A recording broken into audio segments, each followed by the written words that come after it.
microphones in computers. You saw the sound. I mean, it's just like the quietest videos I've ever played. In this, I think you can hear it a little better back there. Here, I could barely hear it. So ideally, this PC should have speakers that are enough to power this room, right? So there's lots of technology aspects of technology that we can work on. In Stanford.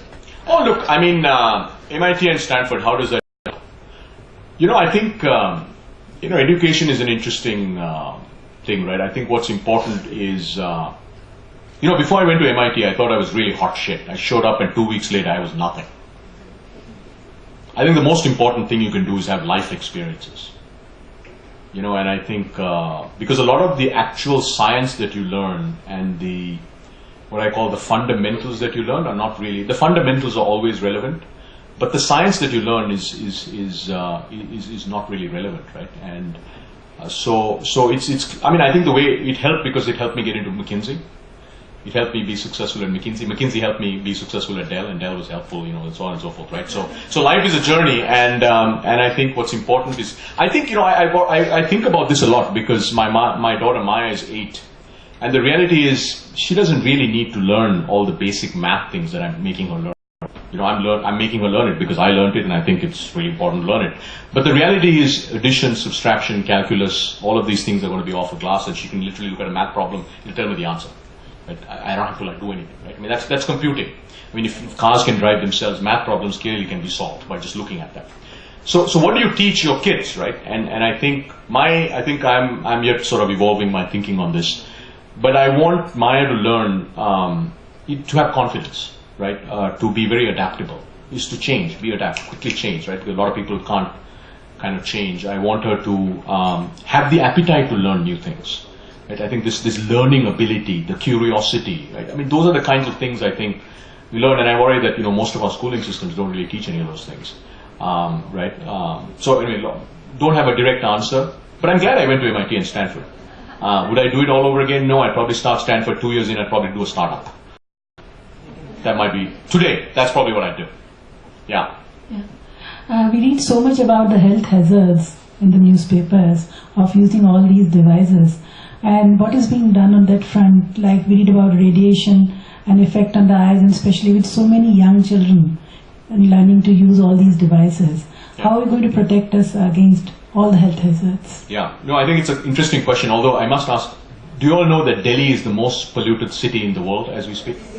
Okay, so first thing you should keep in mind is all of us are going to die because of pollution long before any wireless technology is going to have an impact on us. And this is pretty serious and nobody talks about this. It's bizarre actually. Nobody in India talks about pollution. But we are incredibly polluted. Actually yesterday I think we were twice as polluted as at Shanghai, and Shanghai is like dangerous. Now coming to your question, look, the research not conclusive, right? In terms of research, actually hasn't proven that cellular technology is bad for your health.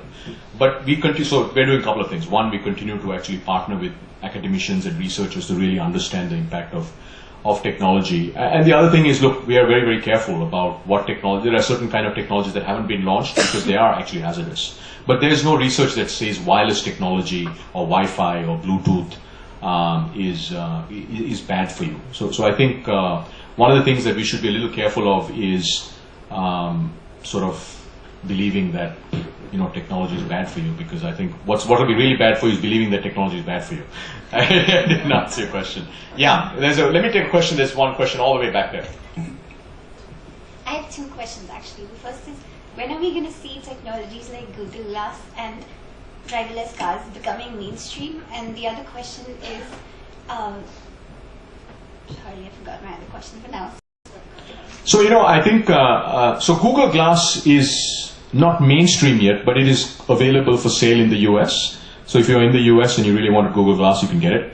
In India, I want to make sure that the bandwidth ecosystem is at a point where it's going to be useful, because I don't want to have all of you complain to me every single day that your Google Glass doesn't work. Actually, Glass works perfectly well. It's just that the bandwidth doesn't work, so your photos don't get captured. So I think in India we'll do that. If you look at cars, things like driverless cars, I think driverless cars, when they're ready to be launched, they'll be launched in the US first. We would probably prove concept there, but I think, I don't know how many of you know this, but today you can buy cars that park themselves. I don't know whether you know this, but Ford has a car that just parks. I mean, it's perfect for India, right? And just park itself. So you just sit there and you just say park itself, and it'll detect like where you can park itself. So I think Google, driver cars will commercialize them in the US first, and then they'll come around to the world. But my view is actually many automotive companies will actually, it'll be partially driverless first, and then over time it'll be driverless. So over the next 5 years, I would say India will have driverless cars. Now, whether they're from Google or other OEMs, we have to see. But I think all of this is coming. Great question. Yeah.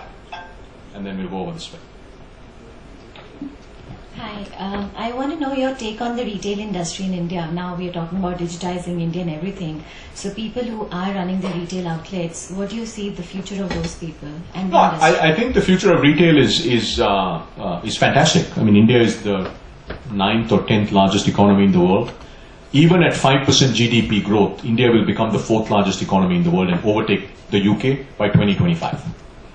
Okay, I mean, that's just going to happen at 5% growth. And we were growing at 5% without doing anything. I mean, nothing was happening, you grow at 5%, right? So, hopefully it should go a little faster. Even if it doesn't happen, if it goes at 5%, India is bigger than the UK by 2025.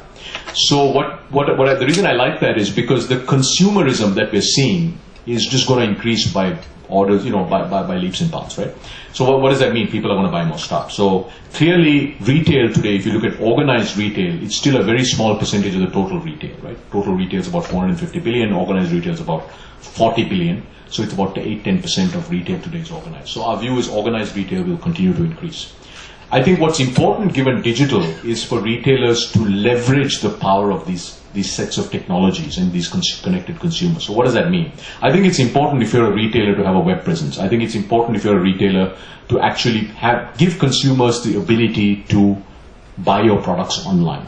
It is important if you're a retailer to know that your consumers who walk into your store might actually be doing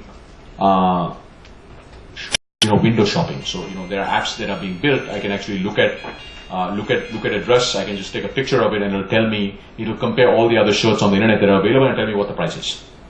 Okay, so you better know that your consumers are going to do some of that. So how do you leverage technology? So I think for retailers, what's important is really understand how your consumers are. It's because your consumers are changing, right? It's not for technology's sake, and then embrace those sets of technologies. If you're a brand that's actually selling, if you're a brand that also has a retail presence, I think e-commerce is the best thing that's ever happened, because you don't have to open as many stores. Now you can actually, through digitally, you can reach out to 10x, 100x, 1000x the number of consumers that you would have otherwise been able to reach through digital. So I think actually for retailers it's a very, very exciting time. Yeah, let's just go through and then I'll come up there. Hi, you just talked about the SMS industry going down. How is the instant messaging industry like WhatsApp going up, and how is it earning profits for the companies? Yeah, so I think, by the way, in the technology industry, what happens is things go up and things come down. This is what happens, right? So something happens, it grows like crazy, and then there's a disruption, and then it comes down. So that's just, we kind of get used to that whole thing. So SMS is just an example in Europe where SMS industry has been impacted by messaging apps. If there are no I think WhatsApp, if you look at WhatsApp has 500 million users, right? Today in certain markets in Europe, they do charge. After the first year, you have to pay. If you have 100 million users paying $1 a month, that's $100 million a month, which is about 600 crores. You multiply by 12, you got a 7,000 crore business. All you have to do is decide you're going to charge $1 a month after the first year only in Europe. Right? If they decide that they're going to switch on ads, which they haven't, which they won't for a while, if they switch on ads, it becomes a $1 billion company like that. What's important to note is internet platforms that gather, hundreds of millions of users have many ways in which they can monetize. They just have to decide they want to monetize. A lot of times they don't decide they want to monetize because they want to put all the energy of a company to growing the user base. Right? So because the large number of users, you can decide to monetize whenever. Like Google for many years in the beginning didn't monetize. People would keep searching. Google didn't actually have any revenues. But when we switched on the ad-based revenue model, boom, the revenues really took off. So I think instant messaging has a very bright future. I think you'll see messaging, then you'll see VoIP, voice over internet. I think that'll be kind of cool. And then, it'll keep going and going and going. Yeah. Let's go here and then I want to go there. So we know that Google has the best working environment, right? So what is that one thing that makes it so interesting? Yeah, I don't know about the best, but we kind of like our culture. Because I really mean that, because a lot of companies, I think most companies actually have a great working culture. They've just created a culture that they like, or the founders like, if you're a founder-driven company, right? Look at Google. I think there are a few. It's not one thing. I mean, Suchi can tell you more, because Suchi's been at Google longer than I have. But I think it's a few things. I think first, we hire people who really fit. You know, you have to, and we have a certain set of things we look for. You know, you're very smart, you're very curious, you're very fast, you don't like hierarchy, you don't think much of yourself, you know, all these things. So we hire people who fit our culture, and I think that's very, very important. And we are extremely rigorous with our interview process. Like I did 15 interviews before I got hired, right? On average, anybody that we hire will get interviewed between 7 or 8 people, and if any single one of them say no hire, then we don't hire. Managers get interviewed by people who are going to report to them. So if the teams that you're going to manage don't like you, then you don't get hired, right? So interviews are very, very important. I think the other thing that we do is we empower massively, right? We really do empower. And what does that mean? That means that we let you do what you want to do, as long as you're delivering great things. So we set very high goals, and then we give you lots of freedom to go and execute against those goals. And so we hire people who fit, and then we empower you. We let you kind of be yourself and do amazing things. At Google, one of the things we really dislike is being told what to do. So none of my team ever wants to be told what to do. Do this. Very bad at Google. So what we like doing is to say, hey, let's achieve this amazing thing, and then you go figure out. Because we hire really smart people, right? They don't want to be told what to do. They want to figure out how to get to a destination that we commonly agree to. And it's a very empowering thing, because you have very smart people who are just driven to succeed, who come up with interesting ways in which to solve problems, and that creates there are many things, but those are two things that are probably important. Let's go here. I know you've been waiting for a while. No, my question is, I've got actually 3, but I don't think you'll have time for all of them. My first question is, in India, even though penetration of the internet is taking off, the biggest problem is cost, and the second problem is reliability. If the internet connection is not cheap enough, obviously the market is limited. Reliability is in fact much more dangerous, because even if you got internet available and it is not reliable, you will not change your systems or your way of thinking, working, whatever it is, unless it's reliable. You can't make money out of an application which you say, okay, well, if the internet is working, then it will work. You'll have to have a backup. Second thing is that can Google, because you are champions of cloud computing, you're the first people who started it, can you not think, in light of the size of this country and the same problem, I think we've got about 4 billion people on this planet who've got this problem, internet connectivity, and most of the servers or cloud servers are outside. So your expense is obviously going to be there. If you're going to have a local line for connecting to the cloud server, it's going to be cheaper and much more manageable and much more modular. So if one of the servers not working is down, well, okay, you wait, but the whole country doesn't come down. So I think, from my point of view, and I've been a CIO also, that why don't we look into either district level cloud servers, small ones, cheap enough, which don't need a lot of power and all that stuff, and connect them up to the panchayats. Right now we are supposed to be getting all panchayats connected up, and it's not going to happen. And even if it happens, it'll happen on paper, it's not going to be reliable.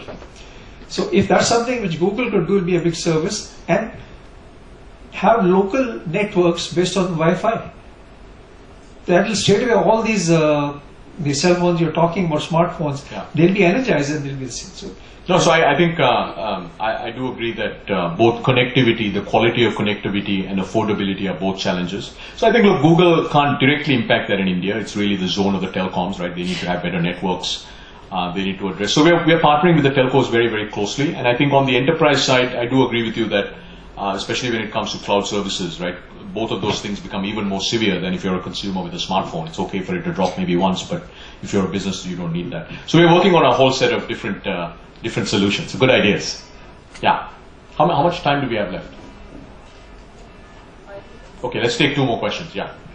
Me and my brother, we run a blog, economydecoder.com, and it's basically trying to capture the youth views on everything around us. So they comment on everything that they feel is around them. We feel it's a huge market because you understand how the youth runs or thinks.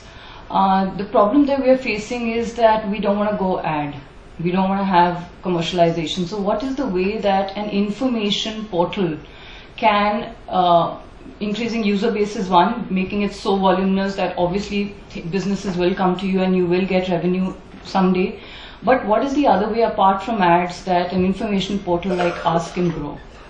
Yeah, so It's I guess like there are. Pinterest, Pinterest has a lot of information to share, but they're not revenue generating right now, and you have to be They've sustainable. also raised a huge amount of venture funding. Yeah, but then you have to pay them back, right? Yeah, no, so we I think can go to Pinterest, VC no, funding. Pinterest will become an ad model. I mean, that's given. I mean, so there's no question about how that's. Look, there are only three ways you can make money from a consumer internet property, right? You can either make money through ads, you can charge consumers for the content, which is Wall Street Journal, or you can sell things.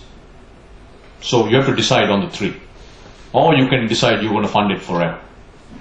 I mean, so this is not a hard Tomorrow, problem. if we have a huge user base, does it not become a business model in any other way? So you have to prove that, no, how would you? I mean, That we want to get into something. there's only three. There's three ways. There has You to. can make, no, Okay. sure there are. Go invent it, right? Yeah. 25 years of the internet, there have been three ways. So you can either charge consumers.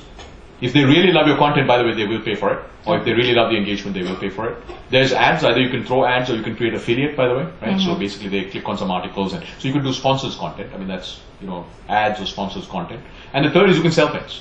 Or sell things meaning products, services, etc. But there are three ways. So for Google, was it ads? Ads were the first Ads way was of the revenue? first. Ads was the first. Now we sell things, which is Play, right? You can download apps, you can pay Yeah. for apps, and so on and so forth.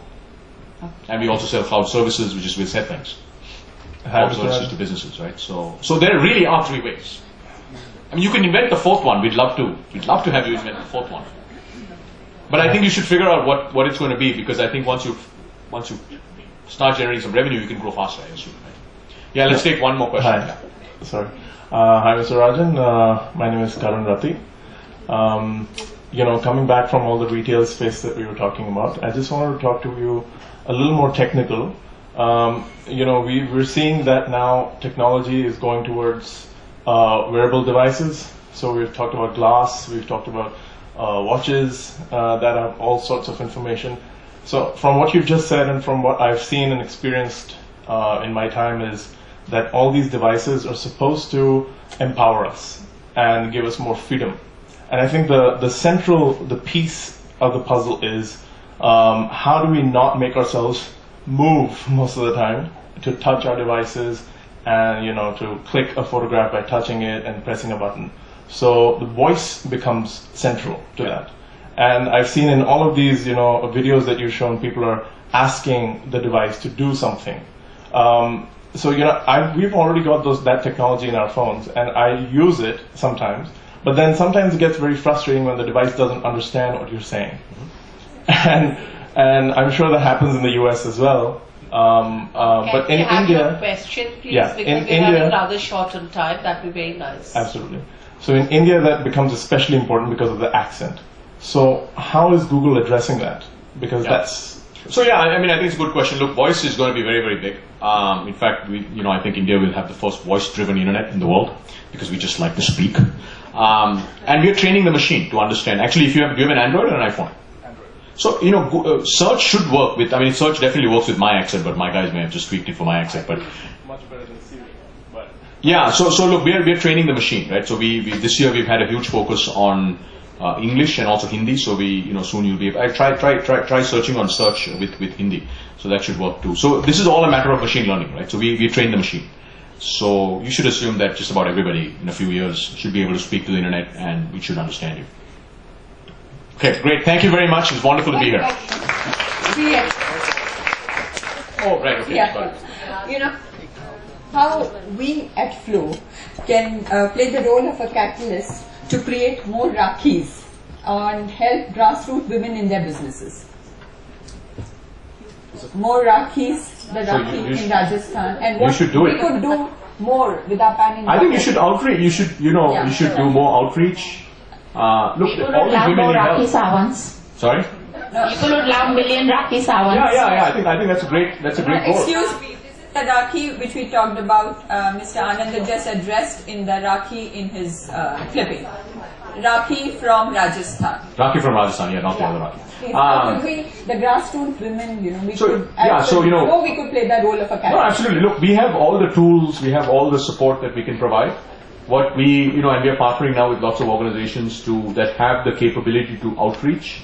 People who can kind of go out there and do real work and so on and so forth. So, look, India is ready for change, and with technology, I think it just gets a little easier to do. But having webinars, flow webinars with the rural women be a good idea? It may be, but they're not connected yet. So first you have to teach them how to get connected. Yeah. Great, thank you. Thank you so much.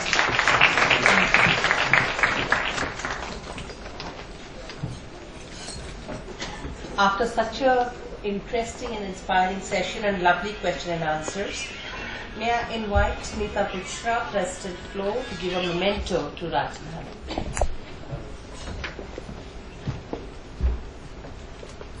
Can I invite Jayashree to give a memento to Ritu Vadera, the governing body member Flow, for being the person behind having this lovely session and hosting the lunch.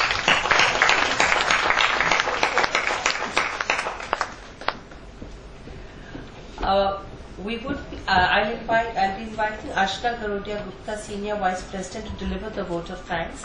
After that, can I request the past presidents and the governing body members to join for the group photo after the vote of thanks. Thank you. Ashna, please.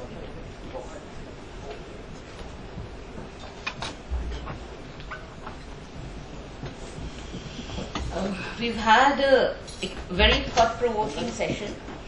I had read Future Shock by Alvin Toffler in the 1980s, where he talked about the accelerating rate of change and over the last couple of centuries. But I think even he could not have imagined this equivalent of Moore's law, which you're saying that any new technology will get adapted in half the time.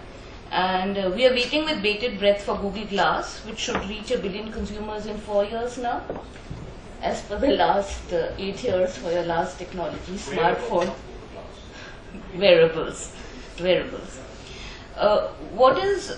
And also, when you talked about the moonshot technology, I think JFK had promised in 1960 that we would reach the moon in a decade, and that really energized the space program, and we are seeing this equivalent, which is again speeding up the technology adoption to a great extent. What is truly exciting for us at Flow is the transformative ability of the internet to create entrepreneurship in India, which is what we talked about. And particularly, I think it would be a leapfrog technology like mobiles, because the ground technology for retail, for rural and semi-rural areas is very poor. So I think in China they're already doing this. Taobao has created these Taobao villages, where the government has participated in training rural people to list on the internet, and it's creating a revolution of sorts, and particularly putting halting migration into the cities and creating sales in the villages. So we would love to work with you to enable women, to train women to sell online, if we can tie up with the portals. And the internet, the one main problem is ability to understand the technology to list, and the second is the internet connectivity. But I don't think we can wait for landlines to reach. Maybe something, if we can tie up with the telecom, and you create a kind of device which just allows you to list. It is connected on the net, it has a photography mechanism, and you have a training session where you do the photography and the listing and create a simple listing portal, or for Flipkart creates a special one for, say, rural craftsmen who don't know as much, because we work a lot with all online portals, and I do jewelry, I work with all of them, and it's not that easy for say a rural person. But something like this, where you just give a person, here's a tablet, and you can do 2 weeks of training and you can just start. That possibly create a huge change in the economy. So thank you, Mr. Anandan. We've, really, I think all of us have been thinking a lot now, and hopefully we'll be able to carry these changes to the environment around us. And please give a big hand to Mr. Anandan. I would like to thank our President, Mrs. Neeta Butra, for the wonderful energy she brings to Flow and the superb, thought-provoking programs that she organizes for us. I would like to thank Ritu Vadera for coordinating the program and hosting our lunch. I would like to thank past presidents for their constant encouragement and guiding us and helping make Flow more and more relevant and important to the society around us. I'd like to thank the Flow Secretariat and Dr. Manju Kalra Prakash for their seamless arrangements as usual. And I'd like to thank the audience for sparing their valuable time.